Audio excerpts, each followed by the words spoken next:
बिल्कुल।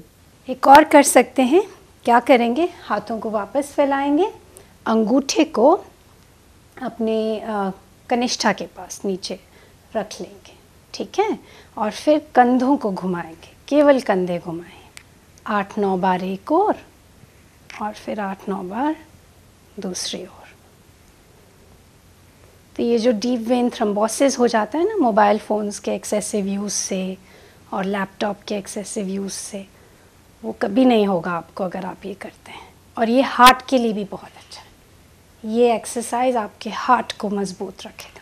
तो जो लोग मोबाइल फ़ोन अपने जेब में रखते हैं, कमीज़ के जेब में, उससे रेडिएशन से उनको तकलीफ़ होती है, वो करते हैं तो उससे आप हृदय रोग नहीं होगा। देन थोड़ा सा ब्रीदिंग कर सकते हैं, थोड़ी देर अपनी फाइलें साइड में रखी, आंखें बंद कर ली, थोड़ी लंबी सांसें ले ली। नाड़ी शोधन प्राणायाम कर सकते हैं। नाड़ी शोधन में क्या, एक नासिका से सांस लिया, दूसरी से छोड़ा, तो जिस नासिका से हम सांस छोड़ते हैं उसी नासिका से फिर सांस अंदर लेके पहली से छोड़ दिया। ऐसा अगर आप दिन में 3 बार भी करते हैं 5-7 मिनट के लिए, तो आपका मन शांत रहता है, आपकी डिसीजन मेकिंग पावर बढ़ती है, और आपका जो इंटरपर्सनल रिलेशनशिप है अपनी टीम के साथ, अपने लोगों के साथ, वो अच्छा रहता है जी। ये कुछ छोटी चीज़ें ऐसे कराने को तो बहुत कुछ और भी हो सकता है जी। बिल्कुल, आपने बैठे बैठे इतना वंडरफुल तरीके से बताया है कि ऑफिस में हम कितने जो स्ट्रेस रखते हैं उस स्ट्रेस ये कंधों को रिलैक्स कर सकते हैं, मन को शांत कर सकते हैं।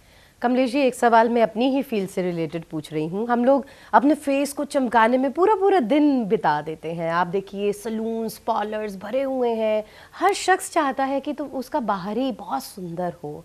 भीतर से तो योग सुंदर करता है, पर हम बाहरी कैसे खूबसूरती हासिल करें? क्या कुछ मैंने कहीं आपके पढ़े थे कि फेस योगाज हैं, हम चाहेंगे कि आप उसमें से कुछ हमें भी स्नैपशॉट्स आज दे दें। हाँ, तो सूक्ष्म व्यायाम या सूक्ष्म योग के कुछ हिस्से हैं, उसमें से कुछ हमने क्रियाएं निकाल कर उसको फेस योग बनाकर कुछ वीडियो बनाए हैं।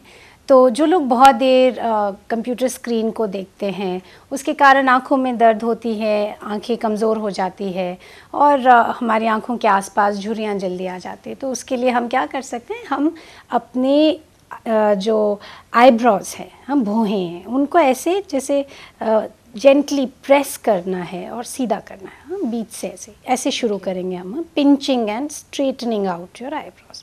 तो आप जेंटली प्रेस कर रहे हैं और सीधा कर रहे हैं, और इसी प्रकार फिर आँखों के नीचे का जो घेरा है उसको जेंटल मसाज देंगे।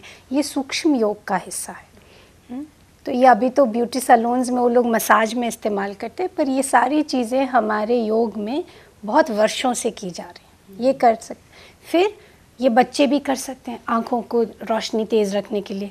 ऐसे सामने अपना, ये हम बचपन में करते थे, तर्जनी सामने रख के या अंगूठा सामने रख के, हाँ, just follow the movement of your hand with your eyes.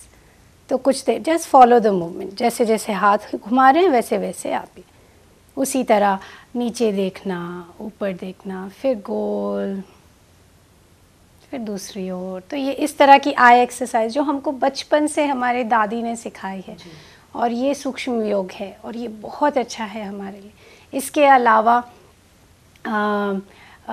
एक बड़ी अच्छी क्रिया है, ये जो अपनी जीभ से टंग से आप क्या करो, अपर पैलेट को टच करके, वो घोड़े के चलाने की जो आवाज़ होती है ना, देखो ये सब योग बच्चे खुद से करते हैं, तभी तो कहते हैं बच्चे योगी ही हैं। वो ये सारे व्यायाम करते हैं, हम बड़े हो गए तो भूल गए। तो जैसे घोड़े की जैसे आवाज़ निकालते हैं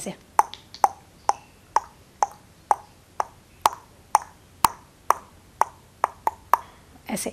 तो ये क्या है, ये जो टिप ऑफ द टंग जहाँ पे ऊपर हमारे पैलेट को टच करती है, कहते हैं ये पिट्यूटरी ग्लैंड को स्टिमुलेट करती है। तो इससे बैलेंस और हार्मनी आ जाती है बॉडी में, माइंड में। ये बहुत अच्छा है। फिर बच्चे वो छोटे होके मोटरसाइकिल चलाते हैं, तो जिन सबको यहाँ पे ये लाफ लाइंस आ रही हैं, रिंकल्स आ रही हैं, उन सब महिलाओं को अकेले बैठ के थोड़ी देर मोटरसाइकिल चलाना चाहिए। ये जो ऐसे करते हैं फुरफुरी, ये बहुत अच्छा व्यायाम है और ये योगिक क्रिया है। तो कुछ देर बैठ के अगर हम करते हैं, इससे हमारे ये सब लाफ लाइंस और ये सब झुर्रियाँ चेहरे पर नहीं आती। फिर एक क्रिया होती है षणमुखी मुद्रा। षणमुखी में क्या करते हैं, हम अपने छोटी उंगली ठोड़ी पर रखते हैं, ठीक है। फिर अनामिका जो है रिंग फिंगर होंठ के ऊपर, फिर मध्यमा हम अपने नाक के दोनों तरफ रखते हैं और तर्जनी से आंखें बंद कर लेते हैं। और जो अंगूठा है वो ये जो कान के पास ये कार्टिलेज है इसके ऊपर हल्के से रख लेते हैं। तो ये षणमुखी मुद्रा में हम भ्रामरी मतलब मधुमक्खी के भिनभिनाने की आवाज़ निकालते हैं। तो कुछ देर ऐसे 2-4 सांसें अगर रोज़ाना हम ऐसे करते हैं तो फेस पे ब्लड सर्कुलेशन बढ़ता है और साथ में मन शांत हो जाता है। तो आपका ध्यान भी अच्छा लगता है और आप हमेशा यंग दिखते रहते हैं। तो ये ऐसे करते हैं।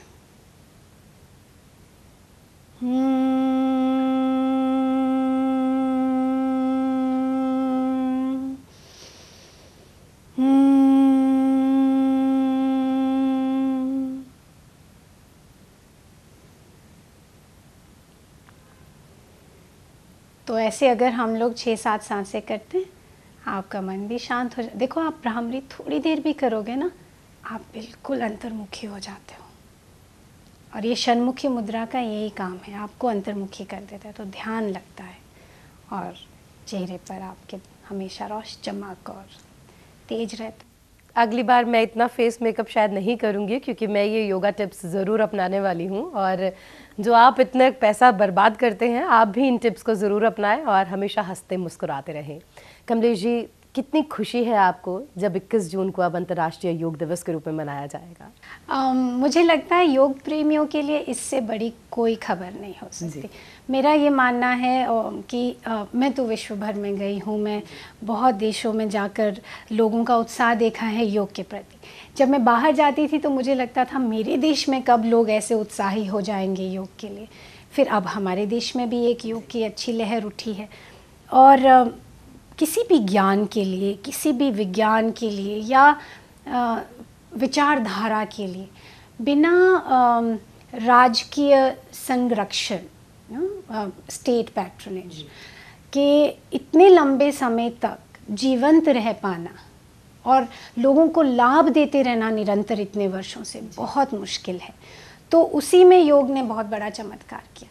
बिना किसी पैट्रोनेज के इतने सालों से पूरे विश्व भर को लाभ दिया है। तो आज हमारे लिए ये खुशी है कि अब क्योंकि सरकार ने योग को सराहा है और केवल भारत सरकार ने नहीं, विश्व भर ने, तो योग को उसकी एक सही जगह मिलेगी। और योग के इस अपार ज्ञान, अपार, इसका कोई सीमा ही नहीं है योग के ज्ञान की। हम लोग तो सिर्फ 10 आसन करते हैं और समझते हैं हमने योग पा लिया, पर इतना बड़ा ज्ञान का एक भंडार हमारे देश में है। इस ज्ञान से मैं समझती हूँ विश्व भर में एक हार्मनी आने का, एक समता आने का एक मुझे रास्ता नज़र आता है। बहुत सुंदर। I am very happy about it. हमने अपने ऑफिस वाले युवाओं के लिए तो पूछा आपसे, लेकिन हम अपने उन व्यूअर्स के लिए भी पूछना चाहेंगे जिनके बच्चे छोटे हैं, जो बिल्कुल ग्रीन वेजिटेबल्स नहीं खाते, गैजेट्स के साथ इन्वॉल्व हैं और वो बहुत ज़्यादा मतलब नॉटी हो गए हैं। वो मम्मियाँ क्या करें, अपने बच्चों को कैसे इस तरफ इन्फ्लुएंस करें? इसका एक बहुत बड़ा कारण मैं ये भी देखती हूँ कि आउटडोर स्पोर्ट्स एंड गेम्स कम हो गए। पहले हम देखो, आपको याद होगा, आप तो पता नहीं, हमारे समय में नहीं, हमारे टाइम में भी था। आप लोग तो यंग हैं। हमारे समय में ये होता था, हम लोग दिन भर नुक्कड़ में, गलियों में सबके साथ खेलते थे और रात को थक हार के घर में आते थे। तो वो एक कल्चर जो था इंडिया में, अनफॉर्चुनेटली बहुत सारी चीज़ें जो हमारी संस्कृति में रही हैं वो ख़त्म हो रही है। और अगर आज का युवा जागरूक नहीं होगा तो हम लोग वो खो देंगे और अपनी अगेन वेस्टर्न। ये मैंने सवाल आपसे इसलिए पूछा क्योंकि जहाँ बेस, हमारी जो जड़ें हैं ना, वो वीक होती जा रही है। हो रहे, तो युवाओं तक ये दिक्कत परेशानी, अब माता पिता की परेशानी बोलो या बच्चों की, वो बच्चों को भी हम बोल नहीं सकते। और जो हमारा संस्कृति में था, एक बड़े परिवार का होना, एक कम्युनिटी का होना, सब इकट्ठे रहना, बच्चों ने इकट्ठे पलना बढ़ना, खेलना कूदना, वही ख़त्म हो गया। तो now children have no choice but to sit in front of TV all day वो क्या करेंगे, इतनी ऊर्जा है और इतनी सकारात्मक ऊर्जा है बच्चों में, अगर हम उसको चैनलाइज कर पाते हैं तो उससे पता नहीं क्या हो सकता है। पर मुश्किल ये आती है कि अब वो माहौल ही नहीं हम बच्चों को दे पा रहे। ऐसे में मैंने बहुत काम किया है बच्चों के साथ। हम लोगों ने आर्ट ऑफ लिविंग में हमारे प्रोग्राम होते हैं बच्चों के लिए जो खास तौर पे बनाए गए हैं। 8 वर्ष की उम्र से हम बच्चों को, आई थिंक वो बाल प्रज्ञा, हाँ जी, एंड आर्ट एक्सेल करके बोलते हैं, तो हाँ बाल प्रज्ञा, तो वो हम छोटी उम्र से बच्चों को ट्रेनिंग दे देते हैं, योग में, प्राणायाम में, ध्यान करना सिखा देते हैं। तो बच्चे अगर छोटी उम्र से ध्यान में बैठते हैं, प्राणायाम करते हैं, तो ये जो प्राण शक्ति है वो हम एक सकारात्मक तरीके से उसको हम चैनलाइज कर सकते हैं। तो माता पिता के लिए तो यही होगा कि पहले खुद योग के प्रति सजग हो जाए। वो खुद करेंगे तो उनके बच्चे उनको देखकर सीखने लगेंगे। घर का माहौल ऐसा बन जाए, माता पिता खुद सीखें, योग करना सीखें, अपने बच्चों को सिखाएं, पूरा परिवार साथ में बैठ के ध्यान करे, साधना करे। और बहुत घरों में ऐसा होता है। मैं बहुत लोगों को जानती हूँ जो खुद करते हैं तो उनके बच्चों को आदत है, छोटे छोटे बच्चे ध्यान में बैठे हैं। जी बिल्कुल ठीक कहा। तो ये चेंज हमको बच्चों में लाने के बजाय मुझे लगता है खुद में लाना चाहिए। वेल सेड, बहुत सुंदर। और हम उम्मीद करते हैं कि आज की कमलेश जी के साथ हमारी ये इंटरव्यू आपकी ज़िंदगी को बदल देगी, क्योंकि अब आप अपने ऑफिस में बैठकर भी उस योग को हमेशा अपनी ज़िंदगी का अंग बनाएंगे, जैसे आपने मोबाइल फ़ोन को बनाया है। कमलेश जी बहुत बहुत शुक्रिया, आपसे बातचीत करके बहुत आनंदित हुए हैं हम। शुक्रिया। आज इतना ही, नमस्कार।